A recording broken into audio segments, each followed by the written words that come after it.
Good morning, it is Jane with Scraptastic Yarns. This week has just been a week. I missed getting this filmed and up in time and just had a lot of things going on.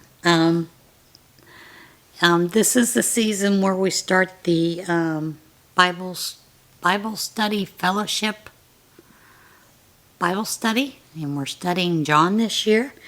And if you've ever done BSF, you know that it's pretty intense. And I forgot that I had that on Tuesday morning, so I didn't film ahead like I normally do. Figured I'd do it that morning and, got lazy. So, it's a day late, but that's okay. Finished objects. Well, I have 3 finished objects, but 2 of them I'm going to have to insert pictures of, and I will tell you why in a moment. But I did finish a hat.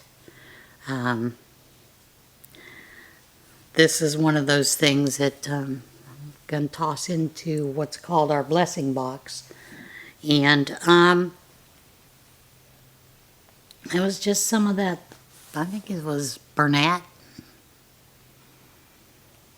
It's not camo, it's like woodlawn or wood print or something like that. But here are the 2 objects that I did get finished.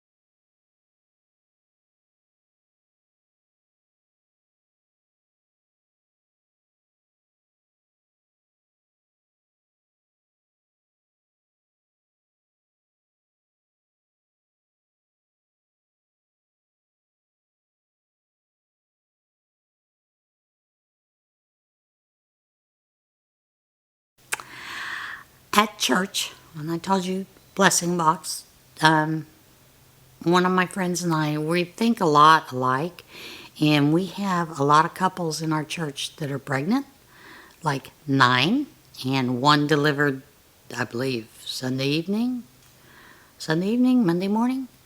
But we had decided we wanted to start a blessing box, and basically what the blessing box would be baby blankets, baby sweaters, hats, scarves, shawls, Afghans, Lapghans for those who are in need, that are sick or whatever.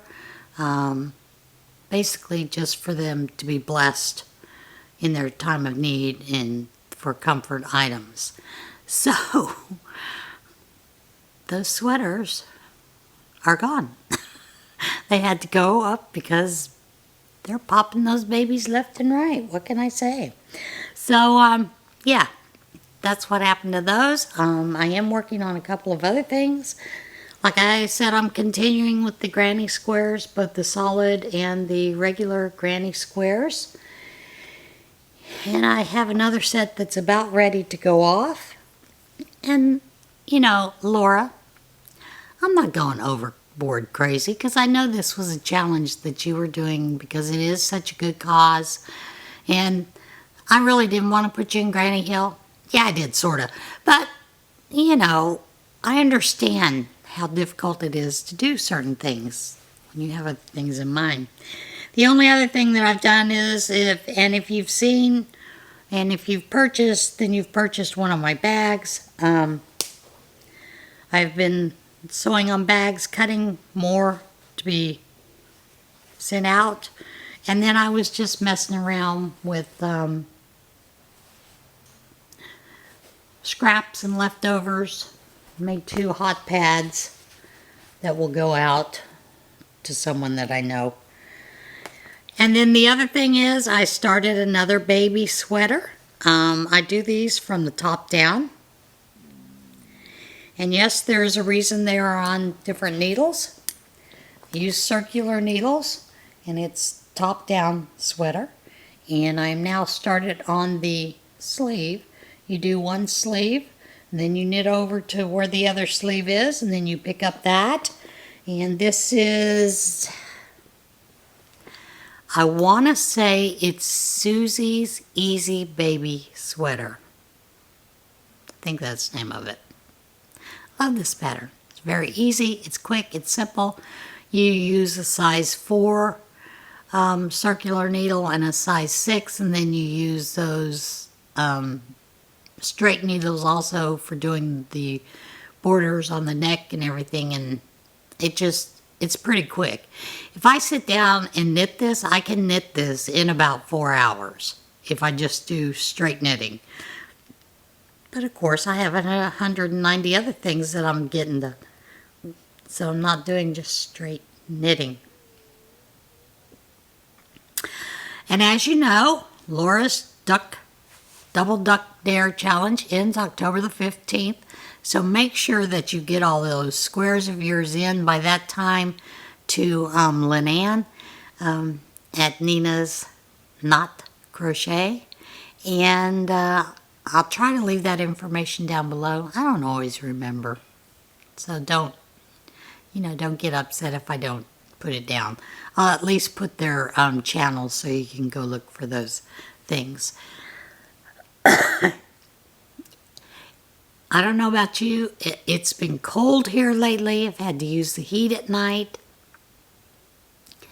And then it gets hot during the day. But I do like fall. That's part of the reason I do like the fall. So, it's interesting getting back and forth. Let me get a drink. Apparently the throat's going to be a tickle today.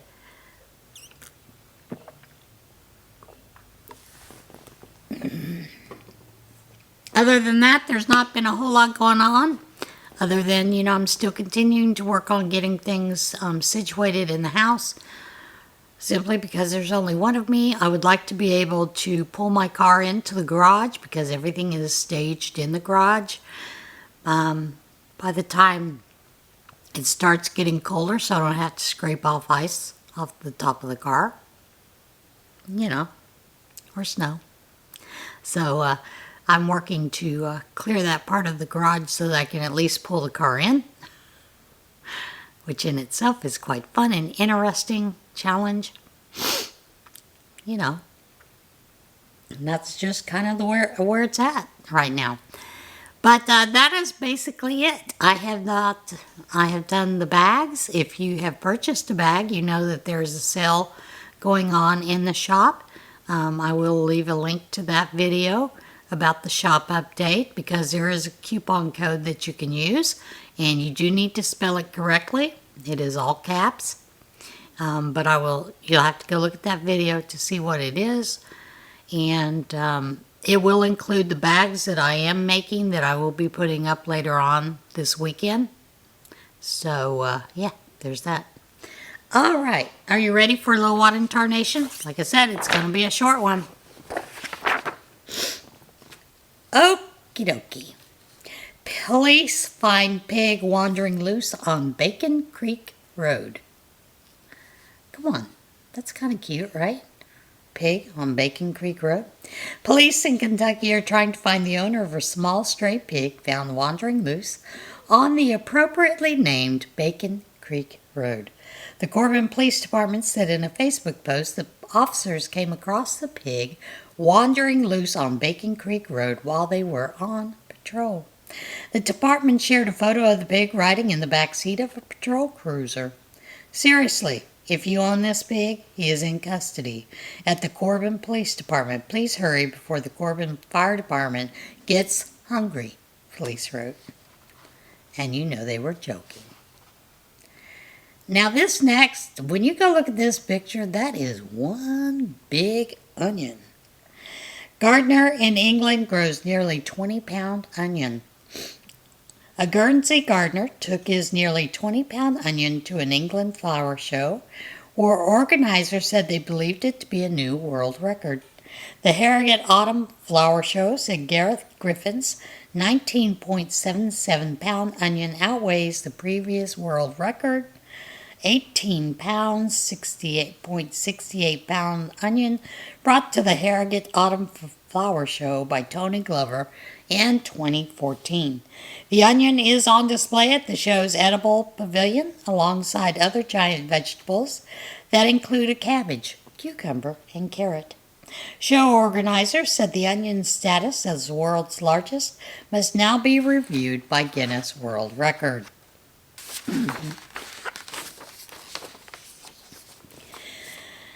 You know, every once in a while I get a sweet tooth, but I don't think I would go for this. But, you know, I might try it. Bear tried it. Bear invades Florida garage, eats vegan ice cream. A hungry black bear invaded a Florida family's garage, got into the freezer, and feasted on pizza, burger patties, bread, and vegan ice cream. Conrad Uppenhauer said he realized he had forgotten to close the garage door at the North Naples home, at which he lives with his parents, and when he attempted to use a smartphone app to shut the door, he got an error message telling him something was in the way. Uppenhauer went out to the garage and discovered the freezer door was open and food was all over the floor, including a pint of vegan ice cream. It's actually coffee-flavored ice cream with boba in it, and it's from Trader Joe's. Super good. Apparently really good, he told WBBH-TV. Uppenhauer and his parents reviewed security camera footage and found video of the culprit, a bear, crossing a neighbor's driveway and entering their garage. The hair started standing up on the back of my neck. We were just violated by a bear. Chelsea Mapata of Sierra Madre, California, had a similar situation this week when she arrived home to find a bear had entered her house through a side door and raided the kitchen refrigerator. In Mapata's case, the Bruin made a meal out of some fresh honey and mangoes. Now, there is video where they talk about it, and you get to see the bear wandering across and going into the garage.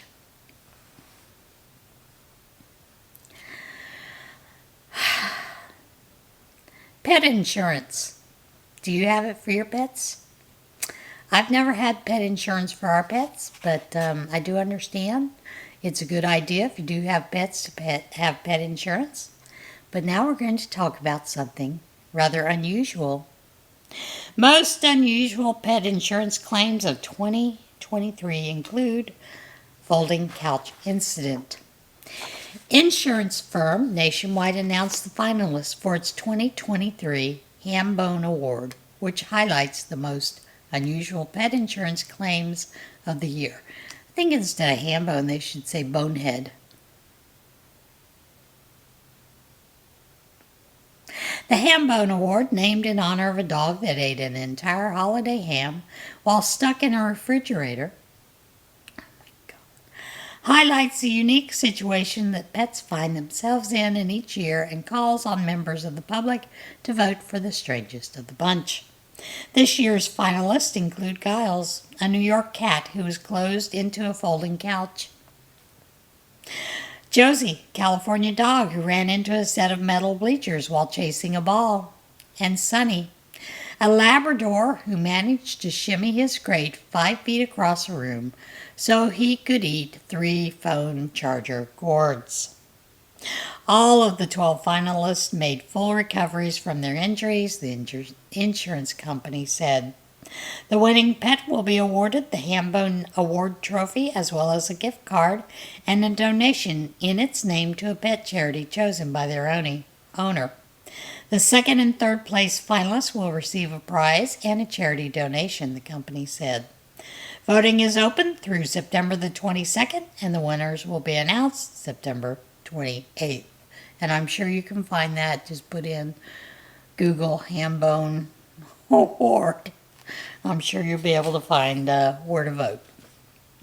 Ontario woman receives packages of 1,020 condoms she says she never ordered. An Ontario woman said a box containing 1,020 condoms she never ordered arrived at her home, and she was charged nearly $500 for them. Joelle Englehart of Chapleau said she received an email from Amazon about a forthcoming delivery. but she assumed it was fake because she and her husband hadn't ordered any condoms. We automatically assumed the email was a scam because it was not something we would purchase, she told CTV News. She said the box arrived while her husband was in the hospital recovering from an illness. We received this box that contained 30 boxes of condoms that had 34 in each package, and we had no idea why they were sent to us, she said. We really can't understand what took place and why we received the package at our house. Angela said she was even more confused to discover her credit card had been charged $495 for the order.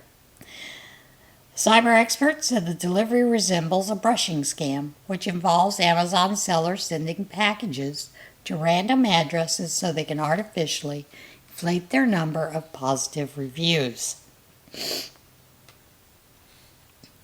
Amazon investigated and discovered the vendor was having packages shipped to random addresses to remove unsold merchandise from Amazon fulfillment centers.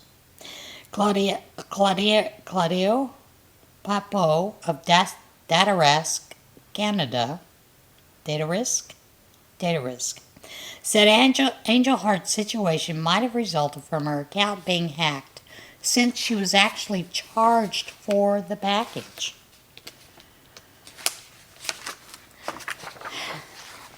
Angel Heart said Amazon initially refused to refund her due to the condoms being labeled as an unreturnable item, but an Amazon representative said a credit has been given to the customer's card. As we continue to investigate this matter, Amazon secured the customer's account and their money has been returned, the representative said. Now, I received several letters from my bank that there is an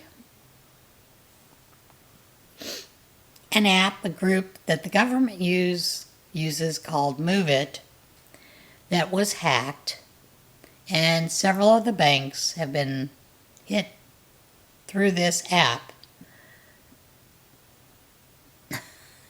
So, and they swear up and down that my information is secure, everything else, but just to be aware that there may be some things going on, so you need to keep a watch on your information.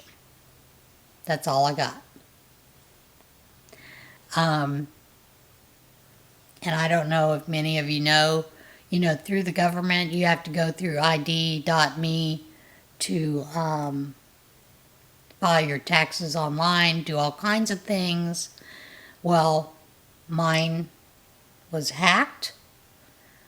I can't get in, and although I've changed my password, they refused to reinstate my account because of suspicious activity. Well, the suspicious activity was not by me.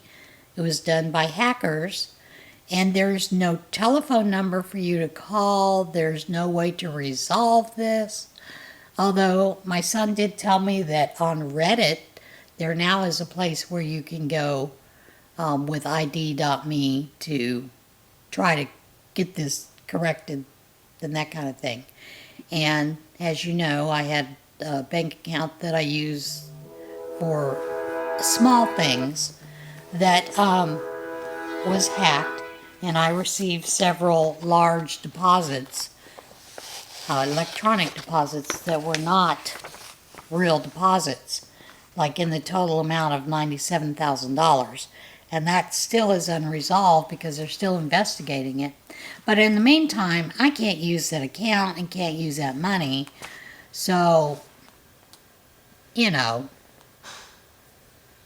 it's rather annoying, that kind of thing. So just keep an eye on things that are going on. And like I said, it worries me because this administration wants to go to a digital wallet only. And now that I've had this happen, I don't want to go to a digital wallet. Just don't. All right. Mysterious objects spotted in the sky over Illinois town. Police in an Illinois town are trying to identify a mysterious white or translucent object seen flying in the daytime sky. Prophetstown Police Chief Bruce Frank said he was off duty Wednesday when he received a call from an employee of Todd's Tire and Auto, where a crowd had gathered to watch a mysterious object in the sky. Witnesses described the object as a white or translucent balloon attached to a box structure, and what some onlookers said appeared to be red lighting. Frank said the object was stationary in the sky for some time. Officer Boyd Van Dellen said police are still trying to identify the object, but they do not believe it originated from space or from China. National Weather Service said it had not launched any balloons in the area recently. Van Dellen said the organization suggested it might be a research balloon launched by another entity. He said the local airport was notified of the object in case it posed a hazard for local air traffic. A number of teardrop balloons previously sparked speculation of foreign surveillance or UFO activity over Phoenix in early April, but the objects were later identified as Thunderhead weather balloons operated by company Aerostar. Now, when you go to the link, you will find that it has been identified. Mysterious yellow line appears on 23 miles of Florida highway. Drivers on a stretch of highway in the Jacksonville, Florida area reported a mysterious yellow line weaving through lanes, and officials said they are still trying to determine its origins. The yellow line was discovered this week on a 23-mile stretch of southbound Interstate 95, starting at the Acosta Bridge and ending at St. Johns County Road 210 in St. Augustine. Drivers said the yellow line, which would usually denote a barrier vehicles aren't supposed to cross, weaves in and out of lanes. You couldn't not notice it, driver Richard Campbell told First Coast News. Some travelers raised concerns about safety. Yeah, it's a yellow line with the yellow line on the other side, Richard Albandy told WJXT-TV. Most people especially if they're out of town, they're not really too much looking at if that's a line that goes where they're supposed to go. They're trying to get to their destination. Florida Department of Transportation officials said they believe the line is the result of paint spilling from a truck, but they have yet to identify the source. I don't believe that anybody has taken responsibility for it yet, but we're going to work with whoever we can to make sure that it's identified. FDOT Community Outreach Manager Hampton Ray said FDOT officials warned operators of self-driving vehicles to switch the feature off while traveling in the area to avoid their vehicles becoming confused. You think?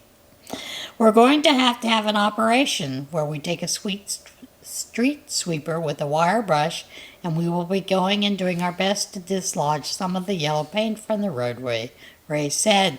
We don't expect this to be an end-all solution. Watch the video. It takes you directly to where the culprit landed last. I just find that rather interesting. Supposedly they can't find it to where it went, who did it, when it leads straight to the truck that did it. Okie dokie. All right.